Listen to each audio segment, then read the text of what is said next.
BSc fourth semester. आज मैं आपके साथ डिस्कस कर रही हूँ जूलॉजी यूनिट 1 का one shot. Zoology and botany के वन शॉट आपको ट्यूशन 2 चैनल पर मिलेंगे और केमिस्ट्री के वन शॉट वीडियो आपको कैच स्टडी चैनल पर मिलेंगे। तो सबसे पहले तो आप चैनल पर नए हैं तो चैनल को सब्सक्राइब कर लीजिए। तो यहाँ पर हम स्टार्ट करने वाले हैं प्रिंसिपल ऑफ जीन मैनिपुलेशन। तो सबसे पहले टॉपिक स्टार्ट करने से पहले थोड़ा सा इंट्रो मैं आपको कवर करा देती हूँ कि इसमें एक्चुअल में होता क्या है। देखो, जीन मैनिपुलेशन एक ऐसा प्रोसेस है जिसमें आपका जो जीन है उसको एक ऑर्गेनिज्म से दूसरे ऑर्गेनिज्म में ट्रांसफ़र किया जाता है। तो जीन जो है उसको आपका आइसोलेट किया जाता है, मॉडिफाई किया जाता है एंड इंट्रोड्यूसिंग किया जाता है स्पेसिफिक जीन को into another organism's genome using recombinant DNA technology to change or express desired traits. अब देखो, इसके लिए जो जो यहाँ पे जो आपकी जीन है जिसको कि एक स्पेसिफिक जीन है उसको इनटू अनदर ऑर्गेनिज्म में आप ले जा रहे हैं, तो उसमें आप अनदर ऑर्गेनिज्म में आप उसको इंट्रोड्यूस करा रहे हैं। तो इसका जो यूज़ है वो रिकॉम्बिनेंट डीएनए टेक्नोलॉजी के थ्रू किया जाता है। तो रिकॉम्बिनेंट डीएनए टेक्नोलॉजी में किस तरीके से किया जाता है वो चीज़ समझिए। तो देखो, रिकॉम्बिनेंट डीएनए टेक्नोलॉजी जो है ये एक टेक्निक है of genetic engineering. Genetic engineering की ये एक टेक्नोलॉजी है जिसमें क्या होता है कि जो आपका डीएनए है फ्रॉम टू डिफरेंट ऑर्गेनिजम्स, आप दो डिफरेंट ऑर्गेनिज्म लेते हैं, उनका डीएनए लेते हैं, उसको कट करते हैं एंड ज्वाइन करते हैं टुगेदर, दोनों को साथ साथ दोनों को ज्वाइन करते हैं एंड रिकॉम्बिनेंट डीएनए बनाते हैं एंड देन उसको आप इंट्रोड्यूस कराते हैं होस्ट ऑर्गेनिज्म में। यानी जो आपका अनदर ऑर्गेनिज्म है, आपने जैसे दो डिफरेंट ऑर्गेनिज्म लिए, उनका आपने डीएनए लिया, उसको कट किया, फिर ज्वाइन किया एंड ज्वाइन करने के बाद आपका बन गया रिकॉम्बिनेंट डीएनए एंड देन आपने उसको इंट्रोड्यूस करा दिया होस्ट ऑर्गेनिज्म में for replication and expression of desired genes. और ये आपने क्यों कराया? ये आपने कराया कि आपको जो डिजायर्ड जीन चाहिए उसके रेप्लिकेशन के लिए, उसके एक्सप्रेशन के लिए।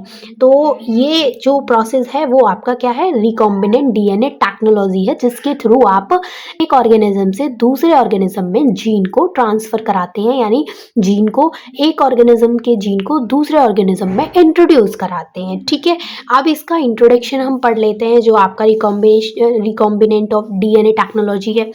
तो इसका जो इंट्रोडक्शन है उसमें क्या कहता है कि जो आपका रिकॉम्बिनेंट डीएनए टेक्नोलॉजी है ये एक इम्पॉर्टेंट टूल है मॉलिक्यूलर बायोलॉजी का that allows scientist to modify genetic material. जो कि इसमें क्या होता है कि साइंटिस्ट जो जेनेटिक मटेरियल है उसको मॉडिफाई करते हैं। इसमें क्या क्या चीज़ें इन्वॉल्व हैं कि आपका डिफरेंट सोर्सेज से डीएनए मॉलिक्यूल को लिया जाता है एंड डिफरेंट सोर्सेज से जब आप उनको लेते हैं तो उनको आप कंबाइन करते हैं एंड कंबाइन करने के बाद न्यू जेनेटिक कॉम्बिनेशंस बनता है विद यूजफुल ट्रेड्स। अब अगर हम यहाँ पर डीएनए टेक्नोलॉजी के कुछ बेसिक टूल्स की बात करें तो पहला है आपका रेस्ट्रिक्शन एंजाइम्स। रेस्ट्रिक्शन एंजाइम क्या है? These act as a molecular scissor.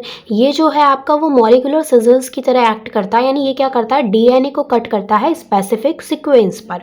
ठीक है, सेकंड जो है आपका उसमें वो है डीएनए लाइगेज। इसमें क्या होता है कि जो आपका एंजाइम है उसको ज्वाइन कर, ये जो डीएनए लाइगेज है वो एंजाइम है जो कि डीएनए फ्रैगमेंट्स को आपस में ज्वाइंट करता है। ठीक है, एंड तीसरा है आपका वेक्टर। वेक्टर का क्या काम है? ये जो आपके डीएनए मॉलिक्यूल होते हैं सच एज आपका जो प्लाज्मिड है that carry foreign DNA into host cell. ये क्या करता है?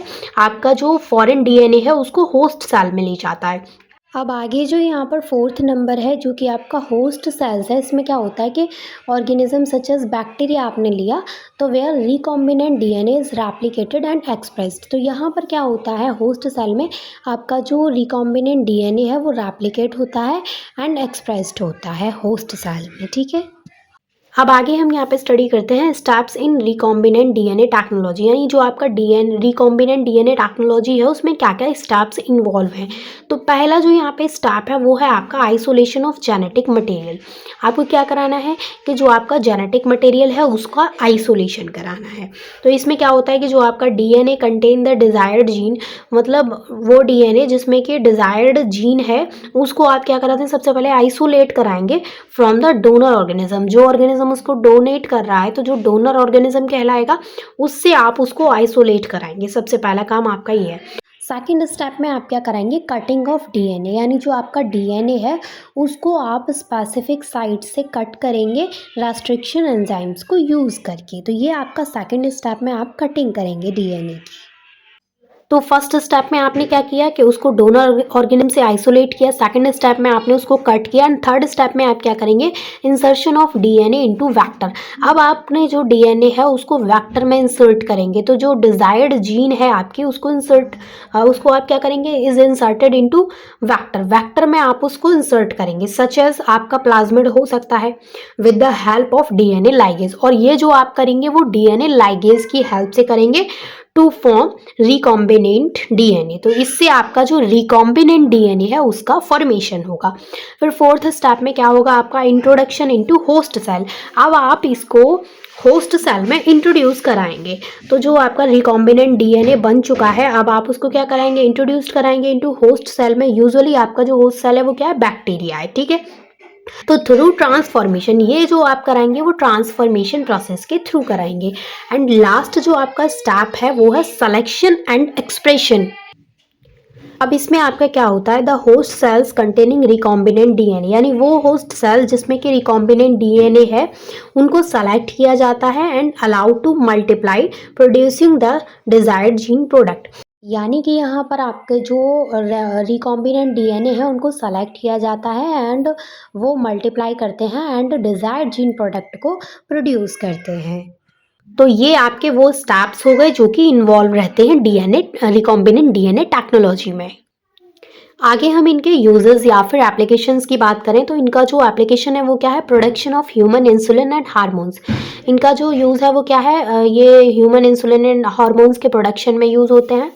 सेकंड है डेवलपमेंट ऑफ वैक्सीन में यूज़ होते हैं। थर्ड है improvement of crops and animals.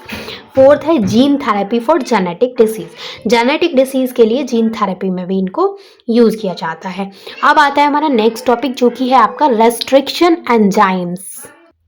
Restriction enzymes में क्या होता है, restriction enzymes are those that recognize a specific nucleotide sequence in DNA and cut the DNA at those sites. यानी restriction enzymes जो होते हैं ये क्या करते हैं, ये रिकॉग्नाइज करते हैं स्पेसिफिक न्यूक्लियोटाइड सीक्वेंस को डीएनए में। ये क्या करते हैं, इनका काम है कि डीएनए लेंगे और उसमें जो स्पेसिफिक न्यूक्लियोटाइड सीक्वेंस है उसको रिकॉग्नाइज करेंगे एंड उसको कट करेंगे एट द डीएनए एंड जो डीएनए है उसको कट करेंगे उस साइड से, ठीक है।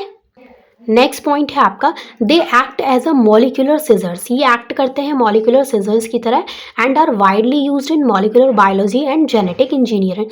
और इनको जो molecular biology and genetic engineering है उसमें वाइडली यूज किया जाता है।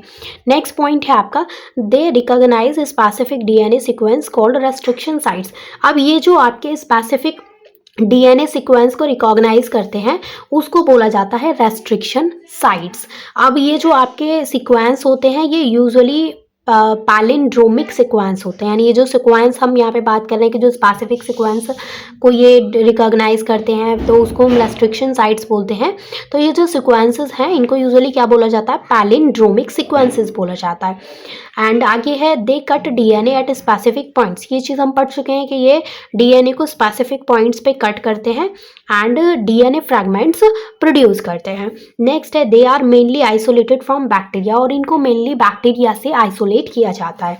अगर हम यहाँ पे टाइप्स की बात करें, टाइप्स ऑफ रेस्ट्रिक्शन एंजाइम्स, तो रेस्ट्रिक्शन एंजाइम्स का पहला जो टाइप है वो है टाइप फर्स्ट। उसमें क्या होता है कि cut DNA at random sites. पहला जो टाइप है उसमें डीएनए को रैंडम साइट से कट किया जाता है away from the recognition sequence. जो रिकॉग्निशन सीक्वेंस है उससे अलग, यानी कि डीएनए को आप किसी भी रैंडम साइट से कट करते हैं और इसके लिए एटीपी, ये जो एक्टिविटी हो रही है इसके लिए एटीपी की रिक्वायरमेंट होती है। सेकंड आपका टाइप है उसमें क्या होता है, डीएनए को आप कट करते हैं लेकिन स्पेसिफिक साइट से करते हैं। तो यहाँ पर जो टाइप सेकंड है इसमें जो आप कट करते हैं डीएनए को वो स्पेसिफिक रिकॉग्निशन साइट से करते हैं एंड ये जो मोस्ट कॉमनली यूज्ड होता है वो जेनेटिक इंजीनियरिंग में यूज़ होता है। अगर हम इसके टाइप थर्ड रेस्ट्रिक्शन एंजाइम की बात करें तो इसमें क्या है कि ये भी डीएनए को कट करता है लेकिन जो आपकी रिकॉग्निशन साइट है उससे शॉर्ट डिस्टेंस पर, से थोड़े से अलग डिस्टेंस पे आपके डीएनए को कट करता है एंड इस फंक्शन के लिए भी एटीपी की रिक्वायरमेंट होती है। इसका जो कॉमन एग्जाम्पल है वो है आपका eco R I restriction enzyme, यानी रेस्ट्रिक्शन एंजाइम का कॉमन एग्जाम्पल जो है इको आर आई है, याद रखिएगा। इसकी इंपॉर्टेंस एंड एप्लीकेशन की बात करें तो इसका यूज़ जो है वो रिकॉम्बिनेंट डीएनए टेक्नोलॉजी में किया जाता है, जीन क्लोनिंग में ये हेल्पफुल रहता है, DNA mapping and genetic research में इसका यूज़ है, एंड बायोटेक्नोलॉजी एंड मेडिसिन के लिए भी ये इंपॉर्टेंट है। नेक्स्ट टॉपिक आता है आपका DNA modifying enzymes. DNA modifying enzymes में क्या होता है, डीएनए जो है उसको डीएनए मॉडिफाइंग एंजाइम्स जो हैं ये वो एंजाइम्स होते हैं जिनमें कि मॉडिफाइड डीएनए मॉलिक्यूल्स होते हैं, जिनको कि कटिंग करके, जॉइनिंग करके, सिंथेसाइजिंग और आल्टरिंग डीएनए करके रिकॉम्बिनेंट डीएनए टेक्नोलॉजी में यूज़ किया जाता है। यानी कि जो आपका डीएनए मॉडिफाइंग एंजाइम है ये वो एंजाइम होते हैं जो कि डीएनए मॉलिक्यूल को मॉडिफाई करते हैं, उनको कटिंग करके, जॉइनिंग करके या सिंथेसाइजिंग करके या फिर आल्टरिंग डीएनए जो है, इन सब प्रोसेस के थ्रू क्या करते हैं, मॉडिफाई करते हैं ड्यूरिंग रिकॉम्बिनेंट डीएनए टेक्नोलॉजी। यानी डीएनए टेक्नोलॉजी के दौरान जो उनको मॉडिफाई करने का काम होता है वो डीएनए मॉडिफाइंग एंजाइम्स के थ्रू किया जाता है, ठीक है। अगर हम यहाँ पे डीएनए मॉडिफाइंग एंजाइम्स के एग्जाम्पल की बात करें तो पहला है आपका डीएनए लाइगेज। डीएनए लाइगेज जो है ये क्या करता है, डीएनए फ्रैगमेंट्स, जो अलग अलग डीएनए फ्रैगमेंट्स हैं आपके पास, उनको ज्वाइंट करता है, ठीक है। दूसरा है डीएनए पॉलीमरेज। तो यहाँ पर जो सेकंड टाइप है आपका वो है डीएनए पॉलीमरेज। डीएनए पॉलीमरेज क्या करता है, ये आपका सिंथेसाइज करता है न्यू डीएनए स्ट्रैंड्स को। एंड थर्ड है आपका यहाँ पे अल्कलाइन फॉस्फेटेज। इसमें क्या होता है कि जो आपके डीएनए के एंड से फॉस्फेट ग्रुप होते हैं ये उनको रिमूव करता है। फोर्थ है आपका यहाँ पर रिवर्स ट्रांसक्रिप्टेज। इसका मतलब है कि जो आपका आरएनए से डीएनए को सिंथेसाइज करता है, जो आपका रिवर्स ट्रांसक्रिप्टेज होता है, मतलब जो आरएनए है उससे सिंथेसाइज करता है डीएनए को। फिर आता है next topic cloning vector. Cloning vector is a DNA molecule. ये आपका एक डीएनए मॉलिक्यूल है and which is use to carry and introduce a foreign gene. Simple अगर लैंग्वेज में आपको समझाऊं तो क्लोनिंग वैक्टर में क्या होता है कि ये आपका वो डीएनए मॉलिक्यूल है जो कि एक फॉरेन जीन को होस्ट सेल के अंदर लेके आता है एंड उस डीएनए की ढेर सारी कॉपीज़ यहाँ पर बनती हैं, ठीक है। तो ये आपका क्लोनिंग वैक्टर में आता है। इसके एग्जाम्पल हैं आपके plasmid, cosmid, bacteriophages, artificial chromosomes. तो क्लोनिंग वैक्टर में सिंपली क्या होता है कि फॉरेन जीन आपका होस्ट सेल के अंदर आके डीएनए की ढेर सारी कॉपीज़ बनाता है, ठीक है। तो क्लियर हुआ आपको क्लोनिंग वैक्टर। इसके बाद आपका नेक्स्ट टॉपिक आता है ligation. Ligation is the process of joining two DNA fragments together with the help of the enzyme DNA ligase. यानी लाइगेशन एक ऐसा प्रोसेस है जिसमें दो डीएनए फ्रैगमेंट जुड़ते हैं और एंजाइम डीएनए लाइगेज की हेल्प से। तो यहाँ पर लाइगेज डीएनए यूज़ होता है इनको ज्वाइन करने के लिए, इसलिए इसको लाइगेशन बोलते हैं। और सिंपल लैंग्वेज में पढ़ें तो ligation is the enzymatic joining of two DNA fragments to form a continuous DNA. यानी कि ये एक एंजाइमेटिक ज्वाइनिंग है दो डीएनए फ्रैगमेंट्स की जो कि कॉन्टिन्यूअस डीएनए को बना रहा है and usually carried out by DNA ligase. और ये यूजुअली किसके द्वारा होता है, डीएनए लाइगेज के द्वारा होता है genetic engineering and molecular biology में, ठीक है। क्लियर हुआ लाइगेशन। इसके बाद हम यहाँ पे बात करते हैं लाइगेशन की इम्पोर्टेंस की। तो पहली है इसकी फॉर्मेशन ऑफ रिकॉम्बिनेंट डीएनए, इसका यूज़ होता है फॉर्मेशन ऑफ रिकॉम्बिनेंट डीएनए में। दूसरा ये जीन क्लोनिंग में भी हेल्प करता है। तीसरा डीएनए रिपेयर में एंड चौथा इसका यूज़ बायोटेक्नोलॉजी एप्लीकेशंस में भी इसकी इम्पोर्टेंस है। इसके बाद नेक्स्ट टॉपिक आता है आपका gene transfer techniques. Gene transfer techniques जो हैं ये वो मेथड्स हैं जो कि एक डिज़ायर्ड जीन को एक ऑर्गेनिज्म से दूसरे ऑर्गेनिज्म में ट्रांसफ़र करते हैं।